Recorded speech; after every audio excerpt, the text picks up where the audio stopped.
അന്ന് ജൂൺ 23, 2018 ഡൽഹിയിലെ ബ്രാർ സ്ക്വയറിന് അടുത്താണ് ഈ ഒരു കഥ നടക്കുന്നത്. അന്ന് ഏകദേശം ഉച്ചക്ക് ഒരു മണിയൊക്കെ ആയിട്ടുണ്ടാവും. അപ്പോൾ പബ്ലിക് ആ ഒരു ഏരിയയിൽ ഒരു സ്ത്രീയുടെ രക്തത്തിൽ കുളിച്ച് കിടക്കുന്ന മൃതദേഹം കണ്ടെത്തുകയാണ്. ആ ഒരു മൃതദേഹം കിട്ടിയ സ്ഥലത്ത് നിന്ന് വളരെ അടുത്തായിട്ടൊരു ആർമി ക്യാമ്പും കാര്യങ്ങളൊക്കെ ഉണ്ടായിരുന്നു കേട്ടോ.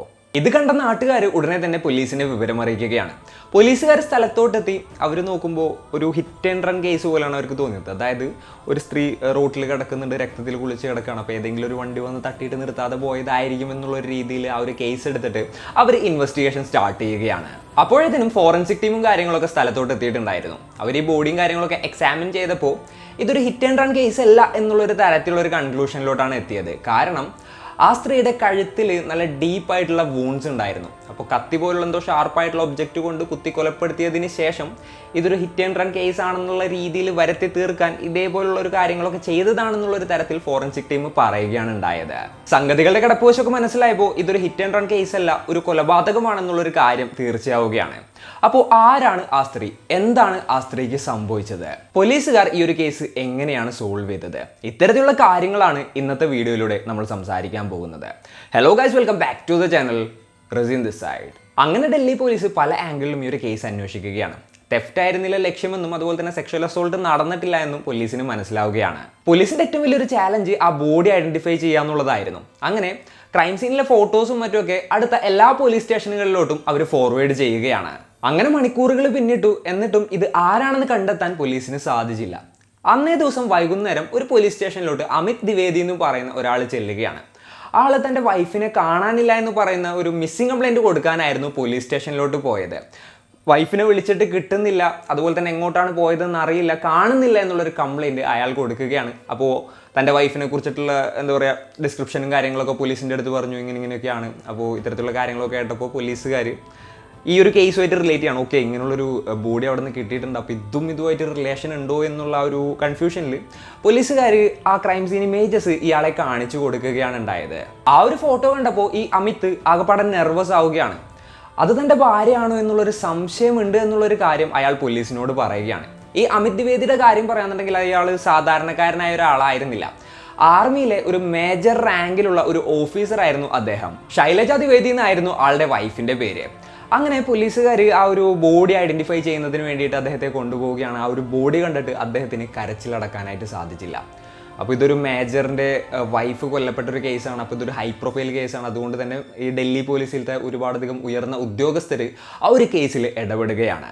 അവരങ്ങനെ അന്വേഷണം ദ്രുതഗതിയിലാക്കി കൊലയാളിയെ അന്വേഷിക്കാനും തുടങ്ങി. ഇവർ ഇൻവെസ്റ്റിഗേഷൻ സ്റ്റാർട്ട് ചെയ്തത് അമിത്തിൽ നിന്നാണ്. അങ്ങനെ ആളെ ക്വസ്റ്റ്യൻ ചെയ്തു. സംഗതി എന്തായിരുന്നു എന്ന് വെച്ച് കഴിഞ്ഞിട്ടുണ്ടെങ്കിൽ ശൈലജയ്ക്ക് കുറച്ച് നാൾ മുൻപ് ഒരു ആക്സിഡൻറ്റ് പറ്റിയിട്ട് കാലിന് വയ്യാതായിട്ടുണ്ടായിരുന്നു. അപ്പോൾ സ്ഥിരമായിട്ട് ഫിസിയോതെറാപ്പി ചെയ്യാനായിട്ട് ഡോക്ടേഴ്സ് സജസ്റ്റ് ചെയ്തിട്ടുണ്ടായിരുന്നു. സോ ആർമി ഹോസ്പിറ്റലിൽ പോയിട്ട് അവർ ഫിസിയോതെറാപ്പിയും മറ്റുമൊക്കെ ചെയ്യാറുണ്ടായിരുന്നു. ആ ജൂൺ 23, 2018 ആൾ അതേപോലെ തന്നെ ആ ഒരു ആർമി ഹോസ്പിറ്റലിലോട്ട് ഫിസിയോതെറാപ്പിക്ക് വേണ്ടി പോയതാണ്. ഡ്രൈവർ ആയിരുന്നു ആളെ ആ ഒരു ഹോസ്പിറ്റലിൽ അവിടെ കൊണ്ടുപോയി ഡ്രോപ്പ് ചെയ്തത്. അതിനുശേഷം ഡ്രൈവർ തിരിച്ചു പോയി. പിന്നെ ആ ഒരു ഫിസിയോതെറാപ്പിയൊക്കെ കഴിയുന്ന ആ ടൈമായപ്പോൾ ആ ഒരു ആളങ്ങോട്ട് എത്തുകയാണ്. അപ്പോൾ ആ ഒരു ശൈലജനെ അവിടെ കണ്ടില്ല. ആളങ്ങനെ ഹോസ്പിറ്റലിൽ കയറിയിട്ട് ശൈലജയെ അന്വേഷിക്കുകയാണ്. അപ്പോഴാണ് അയാൾക്ക് ആ കാര്യം മനസ്സിലായത്. അന്നത്തെ ദിവസം ശൈലജ എന്ന് പറയുന്ന പേഷ്യൻറ്റ് ആ ഒരു ഹോസ്പിറ്റലിലോട്ട് എത്തിയിട്ടുണ്ടായിരുന്നില്ല. അപ്പോൾ ആളാകെപ്പാടെ പാനിക്കായി. ആൾ നേരെ ഈ അമിത് എന്ന് പറയുന്ന ഉദ്യോഗസ്ഥനെ വിളിക്കുകയാണ്. അപ്പോൾ എന്നിട്ട് കാര്യങ്ങളെല്ലാം തന്നെ പറയുകയാണ്. അതായത് ആൾ ഇവിടെ കൊണ്ടുവന്ന് ഡ്രോപ്പ് ചെയ്താണ്, അതിനുശേഷം വിളിക്കാൻ വന്നപ്പോൾ ഇങ്ങനെയുള്ള ഒരാൾ ഇവിടേക്ക് വന്നിട്ടില്ല എന്നൊക്കെയാണ് പറയുന്നതെന്ന് പറഞ്ഞു. അപ്പോൾ ഇത് കേട്ട് ഈ അമിത് ആകെപ്പാടെ പാനിക്കാവുകയാണ്. ആളുടെ ഫ്രണ്ട്സിനെയും അതുപോലെ തന്നെ റിലേറ്റീവ്സിനെയും ഒക്കെ വിളിച്ചു നോക്കുകയാണ്. ശൈലജനെ കണ്ടോ അല്ലാന്നുണ്ടെന്നുണ്ടെങ്കിൽ വേറെ ബോട്ട്സ് അറിയുമെന്നും ചോദിക്കുന്നതിന് വേണ്ടിയിട്ട്. എന്നാൽ ആർക്കും തന്നെ ശൈലജ എവിടെ പോയി അല്ലാന്നുണ്ടെന്നുണ്ടെങ്കിൽ അവരെവിടെയാണെന്നുള്ളതിനെ കുറിച്ച് യാതൊരു ഐഡിയയും ഉണ്ടായിരുന്നില്ല. ഇതൊക്കെ ആയപ്പോഴത്തേനും അദ്ദേഹം പേടിച്ച് നേരെ പോലീസ് സ്റ്റേഷനിലോട്ട് പോയിട്ട് ഇത്തരത്തിലുള്ള ഒരു മിസ്സിംഗ് കംപ്ലൈൻറ്റ് കൊടുക്കുകയാണ്. അപ്പോഴാണ് പോലീസുകാർ ഇത്തരത്തിലുള്ളൊരു കൊലപാതകം നടന്നിട്ടുണ്ടെന്നും അതുപോലെ തന്നെ ഇവർ പറയുന്ന ഡിസ്ക്രിപ്ഷനിലുള്ള ഒരാളാണെന്നുള്ളതും പറഞ്ഞുകൊണ്ട് ഈ ക്രൈം സീൻ ഇമേജസ് കാണിച്ചു കൊടുക്കുന്നതും പിന്നീട് ഇത്തരത്തിലുള്ള കാര്യങ്ങളെല്ലാം തന്നെ സംഭവിക്കുന്നതും. അപ്പോൾ അടുത്തതായിട്ട് പോലീസുകാർ ഇയാളോട് ചോദിച്ചൊരു കാര്യം എന്തായിരുന്നു എന്ന് വെച്ച് കഴിഞ്ഞിട്ടുണ്ടെങ്കിൽ നിങ്ങൾക്ക് ആരെങ്കിലും സംശയമുണ്ടോ എന്നുള്ളതായിരുന്നു.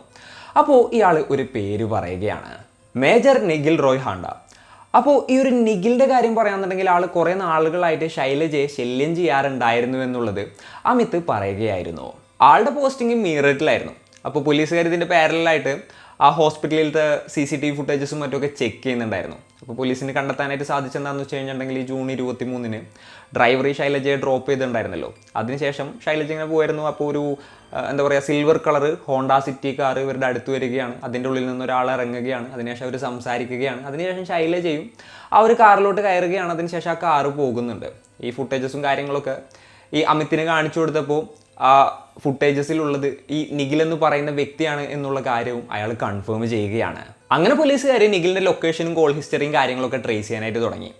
ഈ കൃത്യം നടന്ന സമയത്ത് ശൈലജയുടെ സെയിം ലൊക്കേഷനിൽ നിഖിലും ഉണ്ടായിരുന്നതായിട്ട് പോലീസുകാർ മനസ്സിലാക്കുകയാണ്. അതുപോലെ തന്നെ ഇവർ രണ്ടുപേരും തമ്മിൽ കോളുകൾ എക്സ്ചേഞ്ച് ചെയ്തതിൻ്റെയും തെളിവുകൾ പോലീസിന് ലഭിക്കുകയാണ് ഉണ്ടായത്. അങ്ങനെ പോലീസുകാർ ഏകദേശം ഒരു 6 ടീം ഫോം ചെയ്യുകയാണ് ഈ ഒരു നിഖിലിനെ അന്വേഷിക്കുന്നതിന് വേണ്ടിയിട്ട്. അപ്പോൾ ഇയാളുടെ പോസ്റ്റിംഗ് മീററ്റിലായതുകൊണ്ട് തന്നെ ആ ഹൈവേയിലുള്ള CCTV ഫുട്ടേജസും കാര്യങ്ങളൊക്കെ ഇവർ പോലീസുകാർ ചെക്ക് ചെയ്യണം. അതായത് ടോൾ ബൂത്തിലും മറ്റൊക്കെയുള്ള എല്ലാ ഫുട്ടേജസും ഇവർ ചെക്ക് ചെയ്യുകയായിരുന്നു. അങ്ങനെ ഇരിക്കെ ഒരു ഫുട്ടേജിൽ ആ silver colour Honda city car അവർ കാണുകയാണ്. അപ്പോൾ മീററ്റിലോട്ടാണ് പോയിട്ടുള്ളത് എന്നുള്ളത് പോലീസിന് മനസ്സിലായി. ഒരു ടീം പോലീസുകാർ നേരെ അവിടുത്തെ ആർമി ക്യാമ്പിൽ ചെന്ന് അന്വേഷിക്കുകയാണ്. അപ്പോൾ ഓൾറെഡി ആൾ അവിടെ നിന്ന് സ്ഥലം വിട്ടിട്ടുണ്ടായിരുന്നു. അവിടെ കൂടുതലായിട്ട് അന്വേഷിച്ചപ്പോൾ ഇയാളുടെ കയ്യിൽ 2 ഫോൺ ഉള്ളതായിട്ട് പോലീസിന് മനസ്സിലാവുകയാണ്. അങ്ങനെ ഇയാളുടെ 2ാമത്തെ ഫോൺ പോലീസുകാർ ട്രാക്ക് ചെയ്യാണ് ഉണ്ടായത്. ഹൈവേയിൽ വെച്ച് ഇയാളുടെ കാർ പോലീസുകാർ കണ്ടെത്തുകയും ചെയ്തു. അതുപോലെ തന്നെ ഇയാളെ ചേസ് ചെയ്ത് പിടിക്കുകയും ചെയ്തു.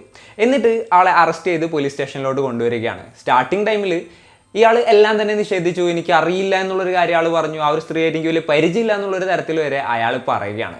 എന്നാൽ പോലീസുകാർ അതിനുശേഷം ഡിജിറ്റൽ എവിഡൻസും കാര്യങ്ങളൊക്കെ ആൾക്ക് കാണിച്ചു കൊടുത്തു. ഇതേപോലെ തന്നെ CCTV ഫുട്ടേജൊക്കെ കാണിച്ചു കൊടുത്തപ്പോൾ അയാൾക്ക് മനസ്സിലായി ഇനിയിപ്പോൾ പിടിച്ചു നിൽക്കാനൊന്നും പറ്റില്ല, എന്തായാലും കാര്യങ്ങളൊക്കെ എല്ലാവർക്കും അറിയാം എന്നുള്ളൊരു കാര്യം ആൾക്ക് മനസ്സിലായപ്പോൾ അയാൾ നടന്ന കാര്യങ്ങളെല്ലാം തന്നെ തുറന്ന് പറയാനായിട്ട് തുടങ്ങി. ശൈലജയെ ഇയാൾ കാണുന്നത് 2015-ലാണ്. ശൈലജ നല്ല സുന്ദരിയായിട്ടുള്ളൊരു സ്ത്രീയായിരുന്നു. അവർ ഒരുപാടധികം ബ്യൂട്ടി കോൺടെസ്റ്റിലും മറ്റുമൊക്കെ പങ്കെടുത്ത് പലതിലും പ്രൈസൊക്കെ കിട്ടിയ ഒരു സ്ത്രീയായിരുന്നു. അപ്പോൾ ഇയാൾ ഒരു ഫേസ്ബുക്കിൽ വേറൊരു മ്യൂച്വൽ ഫ്രണ്ടിൻ്റെ ത്രൂ ഉള്ള ഒരു ഫോട്ടോയിലാണ് ഈ ശൈലജയെ ആദ്യമായിട്ട് കാണുന്നത്. കണ്ടപ്പോൾ തന്നെ ഇയാൾക്ക് ഒരു ഇഷ്ടം തോന്നുകയാണ്. അപ്പോൾ അതിന് ശേഷം ഇയാൾ ചെയ്തൊരു കാര്യം എന്താണെന്ന് വെച്ച് കഴിഞ്ഞിട്ടുണ്ടെങ്കിൽ ഈ അമിതുമായിട്ട് കമ്പനി ആവാന്നുള്ളതായിരുന്നു. ഈ ശൈലജയിലോട്ടുള്ളൊരു മാർഗമായിട്ടായിരുന്നു അയാളെ കണ്ടിട്ടുണ്ടായിരുന്നത്. അതിനുശേഷം ഇവർ കമ്പനിയായി. പിന്നീടാണ് ഇവർ രണ്ടുപേരും പരിചയപ്പെടുന്നത്. ആ സമയത്ത് ഇവർക്ക് രണ്ടുപേർക്കും നാഗാലാൻഡിലായിരുന്നു പോസ്റ്റിങ്. ഒരു ദിവസം ഈ അമിതിൻ്റെ വീട്ടിലോട്ട് ഈ നിഖിൽ വന്നപ്പോഴാണ് ഇവർ ആദ്യമായിട്ട് കാണുന്നതും പരിചയപ്പെടുന്നതും. ഈ അമിതും ആളുടെ വൈഫും എല്ലാവരും ഒരുമിച്ചായിരുന്നു താമസിച്ചിരുന്നതെന്നുണ്ടെന്നുണ്ടായിരുന്നെങ്കിൽ ഈ നിഖിൽ ഒറ്റക്കായിരുന്നു താമസിച്ചിരുന്നത്. പിന്നെ ജസ്റ്റ് ഫ്രണ്ട്ഷിപ്പ് കൂടുതലായിട്ട് അടുപ്പത്തിലോട്ട് എത്തുകയാണ്. ഇവർ സ്ഥിരമായിട്ട് ടെക്സ്റ്റ് ചെയ്യാനും അതുപോലെ തന്നെ എന്താ പറയുക കോൾ ചെയ്യാനൊക്കെ തുടങ്ങി. വീഡിയോ കോളും കാര്യങ്ങളൊക്കെ ചെയ്യാനായിട്ട് തുടങ്ങുകയാണ്. 2015 തുടങ്ങിയിട്ട് 2018 വരെ ഈ ഒരു ബന്ധം തുടർന്നുകൊണ്ടേയിരുന്നു. എന്നാൽ ഒരു ദിവസം നിഖിലും ശൈലജയും വീഡിയോ കോൾ ചെയ്യുന്നത് ഈ അമിത് കൈയോടുകൂടി പിടികൂടുകയാണ് ഉണ്ടായത്. അതിനുശേഷം ഇവർ തമ്മിൽ പലതരത്തിലുള്ള ആർഗ്യുമെൻറ്റ്സ് ഉണ്ടാവുകയാണ്. ഇതിനുശേഷം ഈ നിഖിലിൻ്റെ അടുത്ത് ഇയാൾ ഡയറക്റ്റായിട്ട് പോയിട്ട് പറഞ്ഞു, ഇനി എൻ്റെ ഭാര്യയുടെ അടുത്തോട്ട് വന്നു പോയത് ഫോൺ ചെയ്യേണ്ട, അത് ചെയ്ത് കഴിഞ്ഞിട്ടുണ്ടെന്നുണ്ടെങ്കിൽ അതിൻ്റെ കോൺസിക്വൻസസ് നിങ്ങൾക്ക് താങ്ങാവുന്നതിൽ അപ്പുറത്തായിരിക്കും എന്നൊക്കെ പറഞ്ഞ് ഇങ്ങനെ ഒരു വാർണിംഗ് കൊടുക്കുകയാണ്. എന്നാലും ആ ഒരു വാർണിംഗ് ഒന്നും ആൾ വലിയ വിലക്കെടുത്തിട്ടുണ്ടായിരുന്നില്ല. വൈഫിൻ്റെ അടുത്തും ആൾ ഒരുപാട് പ്രശ്നങ്ങൾ ഉണ്ടാക്കി. ഇനി അയാളെ വിളിക്കരുത്, അയാളായിട്ടൊരു കോൺടാക്റ്റ് വേണ്ട, ഇത്രയും കാലം ഉണ്ടായിരുന്നതൊക്കെ കഴിഞ്ഞതൊക്കെ കഴിഞ്ഞു, ഇനി ഒന്നും ഉണ്ടാവരുത് എന്നുള്ളൊരു വാർണിംഗ് കൂടെ അയാൾ കൊടുക്കുകയാണ് ഉണ്ടായത്. എന്നാൽ കുറച്ച് മാസങ്ങൾ കഴിഞ്ഞപ്പോൾ ഈ നിഖിൽ വീണ്ടും ഈ ശൈലജയെ കോൺടാക്ട് ചെയ്യാനായിട്ട് തുടങ്ങുകയാണ്.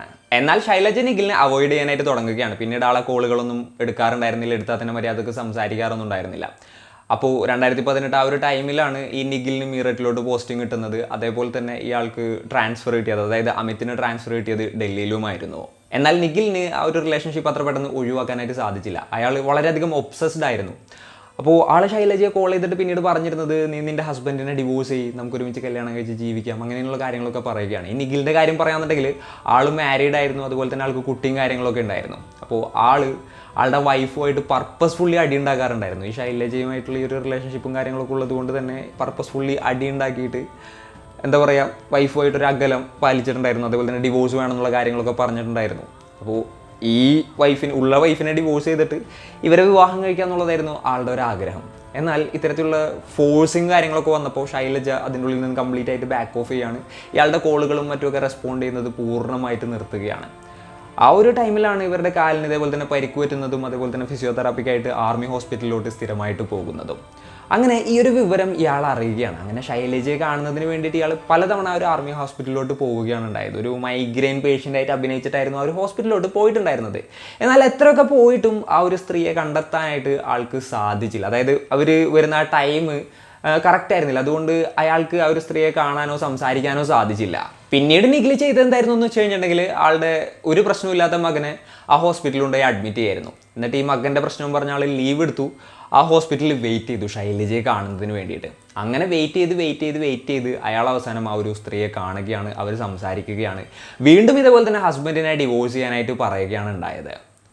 അപ്പോൾ വീണ്ടും ഒരു തമ്മിൽ ചെറിയ പ്രശ്നങ്ങളുണ്ടായി. എന്നാൽ ആ കാണലും സംസാരിക്കൽ കഴിഞ്ഞിട്ട് ഇവർ പിന്നെയും ഫോണിൽ സംസാരിക്കാനായിട്ട് തുടങ്ങി ചെറിയ രീതിയിലൊക്കെ. എന്നാൽ എത്രയൊക്കെ പ്രഷറൈസ് ചെയ്തിട്ടും ശൈലജ തീർത്തു പറഞ്ഞു ഹസ്ബൻഡിനെ ഉപേക്ഷിക്കാനായിട്ട് പറ്റില്ല. അങ്ങനെ നിഖിൽ ലാസ്റ്റ് പറയാണ്, ഓക്കെ ജസ്റ്റ് എനിക്ക് നിന്നിട്ട് കുറച്ച് ടൈം സ്പെൻഡ് ചെയ്യണം, അതിനുശേഷം പിന്നെ ഞാൻ നിന്നെ തീരെ ചെല്ലും ചെയ്യില്ല, ഞാൻ ഒഴിവായി പൊക്കോളാം എന്ന് പറയുകയാണ്. അപ്പോൾ അതിൻ്റെ അടിസ്ഥാനത്തിലാണ് ഈ പറഞ്ഞ പോലെ തന്നെ ജൂൺ 23-ാം തീയതി അയാൾ അങ്ങോട്ട് വരുന്നതും അതുപോലെ തന്നെ ഇവർ തമ്മിൽ സംസാരിക്കുന്നതും എങ്ങനെയോ ഒരു സ്ത്രീയെ കൺവിൻസ് ചെയ്തിട്ട് അയാൾ കാറിൽ കയറ്റുന്നതും അതിനുശേഷം അവർ അവിടെ നിന്ന് ഡ്രൈവ് ചെയ്ത് പോകുന്നതും. അവിടെ നിന്ന് കുറച്ച് നേരം ഡ്രൈവ് ചെയ്ത് ആൾക്കാരൊന്നും ഇല്ലാത്തൊരു സ്ഥലത്തെത്തിയപ്പോൾ ഇയാൾ വണ്ടി നിർത്താണ് ഉണ്ടായത്. എന്നിട്ട് സെയിം പല്ലവി തന്നെ ആവർത്തിച്ചു. അതായത് താൻ തൻ്റെ ഹസ്ബൻഡിനെ ഡിവോഴ്സ് ചെയ്യുന്നിട്ട് എന്നെ കല്യാണം കഴിക്കുന്നു പറഞ്ഞു. അതിനുശേഷം ആൾ ചെയ്തൊരു കാര്യം എന്തായിരുന്നു എന്ന് വെച്ച് കഴിഞ്ഞിട്ടുണ്ടെങ്കിൽ ആ കാറിൽ വെച്ചിട്ട് ശൈലജയുടെ മുമ്പിൽ വെച്ചിട്ട് ആളുടെ വൈഫിനെ വിളിച്ചിട്ട് പറയാണ്, ഞാൻ എന്തായാലും ഡിവോഴ്സ് ചെയ്യാൻ പോവാണ് നിന്നെ, എനിക്ക് വേറൊരാളായിട്ട് കല്യാണം കഴിച്ച് ജീവിക്കണം, ഇനി ഞാനും നീ തമ്മിലൊരു ബന്ധമില്ല എന്നുള്ള കാര്യങ്ങളൊക്കെ പറയാണ്. എന്നിട്ട് ഇയാൾ നേരെ ഈ ശൈലജയുടെ അടുത്ത് പറഞ്ഞു ഹസ്ബൻഡിനെ വിളിച്ചിട്ട് ഇതേപോലെ തന്നെ പറയാനായിട്ട് പറയാണ്. എന്നാൽ ശൈലജ അതിന് തയ്യാറായിരുന്നില്ല. അവർക്ക് അവരുടെ ഫാമിലി ലൈഫും കുട്ടി അങ്ങനെയുള്ളൊരു ലൈഫ് മതി എന്നുള്ളൊരു കാര്യം അവർ പറയാണ്. നിങ്ങളുമായിട്ട് എനിക്ക് ഒരു ഫ്രണ്ട്ഷിപ്പ് മാത്രമേ ഉണ്ടായിരുന്നുള്ളൂ, അല്ലാതെ ഇങ്ങനെയുള്ളൊരു റിലേഷൻഷിപ്പിലോട്ടുള്ള ഒരു താല്പര്യമൊന്നും എനിക്കില്ല എന്നുള്ളൊരു കാര്യം അവർ തീർത്ത് പറയുകയാണ് ഉണ്ടായത്. അതിനോടൊപ്പം അവർ കൂട്ടിച്ചേർത്തൊരു കാര്യം എന്താണെന്ന് വെച്ച് കഴിഞ്ഞാൽ, ഇനി എന്നെ ശല്യം ചെയ്ത് കഴിഞ്ഞാൽ ഞാൻ ആർമിയിൽ കംപ്ലയിൻറ്റ് ചെയ്യും, നിങ്ങളെ കോർട്ട് മാർഷൽ ഏൽപ്പിക്കും, അപ്പോൾ അതിനുശേഷം ജോലിയുടെ കാര്യത്തിൽ ഒരു തീരുമാനമാവുന്നുള്ള കാര്യങ്ങളെല്ലാം തന്നെ പറയുകയാണ്. ഇതുകൂടെ ആയപ്പോൾ ആൾക്ക് ദേഷ്യവും വിഷമവും എല്ലാം കൂടെ വന്നു. ആൾ ഒളിച്ചു വെച്ചിരുന്ന കത്തി എടുത്തുകൊണ്ട് ആ ഒരു സ്ത്രീയെ കുത്തി പരിക്കേൽപ്പിക്കുകയാണ് ഉണ്ടായത്. കഴുത്തിലൊരു വെട്ടുവെട്ടി. അപ്പോൾ കാറിൽ മുഴുവൻ ബ്ലഡായി ആ സ്പോട്ടിൽ തന്നെ ആ സ്ത്രീ മരിക്കുകയാണ്. അതിനുശേഷം ഈ ബോഡി എങ്ങനെ ഡംപ് ചെയ്യണം എന്നുള്ളതിനെ കുറിച്ചിട്ടൊന്നും ആൾക്കൊരു ഐഡിയ ഉണ്ടായിരുന്നില്ല. അപ്പോൾ ആളെന്താ ചെയ്തതെന്ന് വെച്ച് കഴിഞ്ഞിട്ടുണ്ടെങ്കിൽ ബോഡി പുറത്തോട്ട് ഇട്ടു. എന്നിട്ട് ഒരു ആക്സിഡൻറ്റ് സീൻ പോലെ ആക്കാമെന്ന് വിചാരിച്ചുകൊണ്ട് ആ ബോഡിയുടെ മുകളിലൂടെ പലതവണ ഇതേപോലെ തന്നെ കാർ ഓടിക്കുന്ന ഒരു സിറ്റുവേഷനിലോട്ടാണ് കാര്യങ്ങൾ എത്തിയത്, മുഖവും മറ്റൊക്കെ വികൃതമാക്കുന്നതിന് വേണ്ടിയിട്ട്. പിന്നീട് നോക്കുമ്പോൾ കാറിൽ നിറയെ ബ്ലഡ് ആയിട്ടുണ്ടായിരുന്നു. അപ്പോൾ കാറ് വാഷ് ചെയ്യണം എന്ന് ആൾക്കുണ്ടായിരുന്നു. എന്നാൽ ഡൽഹിയിൽ ഇപ്പോൾ വാഷിന് കയറ്റിയിട്ടുണ്ടെന്നുണ്ടെങ്കിൽ എന്തായാലും താൻ പിടിക്കപ്പെടും എന്നുള്ളൊരു കാര്യം ആൾക്ക് മനസ്സിലായി. ആളങ്ങനെ ആ ഒരു കാറും കൊണ്ട് നേരെ മീററ്റിലോട്ട് പോവാണ് ഉണ്ടായത്. എന്തൊക്കെയാണെന്നുണ്ടെങ്കിലും ആ ഒരു കാറ് ആ ഒരു ട്രാവലിൽ ആരും തടഞ്ഞുമില്ല, അതുപോലെ തന്നെ ഇതൊന്നും ആരും അറിഞ്ഞുമില്ല. ആളങ്ങനെ നേരെ അവിടെ പോയി കാറും കാര്യങ്ങളൊക്കെ ക്ലീൻ ചെയ്തു. എന്തൊക്കെയാണെന്നുണ്ടെങ്കിലും ലാസ്റ്റ് പോലീസുകാർ അയാളെ പിടികൂടുക തന്നെ ചെയ്തു. അപ്പോൾ ഇവരുടെ കുറേ കോൾ റെക്കോർഡിങ്സും കാര്യങ്ങളൊക്കെ പോലീസിന് കിട്ടിയിട്ടുണ്ടായിരുന്നു. അതുപോലെ തന്നെ ബാക്കിയുള്ള ഡീറ്റെയിൽസൊക്കെ കിട്ടിയിട്ടുണ്ടായിരുന്നു. പിന്നീട് 2 ദിവസത്തെ തെരച്ചിലിനൊടുവിൽ ശൈലജയുടെ ഫോൺ അവർക്ക് കിട്ടി. അപ്പോൾ ശൈലജയുടെ ഫോൺ ഇയാൾ എന്താ ചെയ്തതെന്ന് വെച്ച് കഴിഞ്ഞാൽ കൃത്യം നടത്തിയതിന് ശേഷം സ്വിച്ച് ഓഫ് ചെയ്തിട്ട് ഒരു ഡസ്റ്റ്ബിന്നിൽ കൊണ്ട് കളഞ്ഞിട്ടുണ്ടായിരുന്നു. അപ്പോൾ ആ തെരച്ചിലിനൊടുവിൽ ആ ഫോണും പോലീസിന് കിട്ടുകയാണ്. അതിൻ്റെ ഉള്ളിൽ നിന്നും ഡാറ്റാസും കാര്യങ്ങളും എല്ലാം തന്നെ റിക്കവർ ചെയ്യുകയും ചെയ്തു. പിന്നെ നിഖിൽ പോലീസിനോട് പറഞ്ഞൊരു കാര്യം എന്തായിരുന്നു വെച്ച് കഴിഞ്ഞിട്ടുണ്ടെങ്കിൽ താൻ സ്വബോധത്തിലായിരുന്നില്ല എന്നും അതുപോലെ തന്നെ പെട്ടെന്നുകൊണ്ട് സംഭവിച്ചതാണെന്നുള്ളതാണ്. എന്നാൽ ഇയാളുടെ സെർച്ച് ഹിസ്റ്ററിയും കാര്യങ്ങളൊക്കെ നോക്കിയപ്പോൾ എങ്ങനെ ഒരാളെ കൊല്ലാം, പിടിക്കപ്പെടാതെ തുടങ്ങിയിട്ടുള്ള കാര്യങ്ങളൊക്കെ ആൾ സെർച്ച് ചെയ്തിട്ടുണ്ടായിരുന്നു. അപ്പോൾ ഇതൊരു പ്രീമെഡിറ്റേറ്റഡ് മർഡർ ആണെന്നുള്ള രീതിയിൽ തന്നെയാണ് പോലീസുകാർ പറയുന്നത്. എന്തൊക്കെയാണെന്നുണ്ടെങ്കിലും ആൾ ജയിലിലുമാണ്, അതുപോലെ തന്നെ ഈ ഒരു കേസ് നടന്നുകൊണ്ടിരിക്കുകയാണെന്നുമാണ് നമുക്ക് അറിയാനായിട്ട് സാധിച്ചിട്ടുള്ളത്. അപ്പോൾ ഇന്നത്തെ ഒരു വീഡിയോയിൽ ഇത്രയൊക്കെ തന്നെയാണ് പറയാനുള്ളത്. ഈ ഒരു സ്റ്റോറി ആയിട്ടപ്പോൾ നിങ്ങൾക്ക് എന്താണ് തോന്നിയത്, നിങ്ങളുടെ തോട്ട്സ് മറ്റും എന്തൊക്കെയാണെന്നുണ്ടെങ്കിലും താഴെ കമൻറ്റുകളായിട്ട് രേഖപ്പെടുത്തുക. And it's me Raveen signing off. Peace. Stay peaceful guys. Stay safe.